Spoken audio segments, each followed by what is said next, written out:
कुछ ये भी हो सकता वा कि पाकिस्तान की जिहड़ी हुकूमत सी वो सही तरह चल नहीं सकी सी। कोई एक आ जांदा सी फिर दूसरा आ जांदा सी।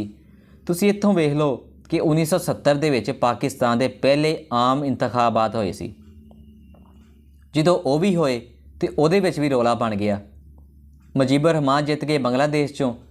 उदों बंगलादेश नूं मशरकी पाकिस्तान कहिंदे सी। ਇਹ जिस पाकिस्तान ਦੇ ਵਿੱਚ ਆਪਾਂ ਵਾਂ ਇਹਨੂੰ मगरबी पाकिस्तान कहिंदे सी। ਇੱਥੋਂ ਜਿਹੜੇ ਸੀ ਜ਼ੁਲਫਕਾਰ ਅਲੀ ਭੁੱਟੋ ਜਿੱਤ ਗਏ ਸੀ, लेकिन मजोरिटी सीटां मुजीबर रहमान ने जित्तियां सी। लेकिन बदकिस्मती दे नाल मुजीबर रहमान नूं हुकूमत नहीं दित्ती, जिहदी वजह तो बांग्लादेश दे विच दंगे फसाद शुरू हो गए सी। इस वजह तो इंडिया ने 1971 दे विच बांग्लादेश ते हमला करता सी ते वो अपना हिस्सा जिहड़ा सी मशरकी पाकिस्तान बांग्लादेश बन गया सी, पाकिस्तान तो अलहदा हो गया। पाकिस्तान दा जदों दो टुकड़े हो गए, इस वजह तो पाकिस्तान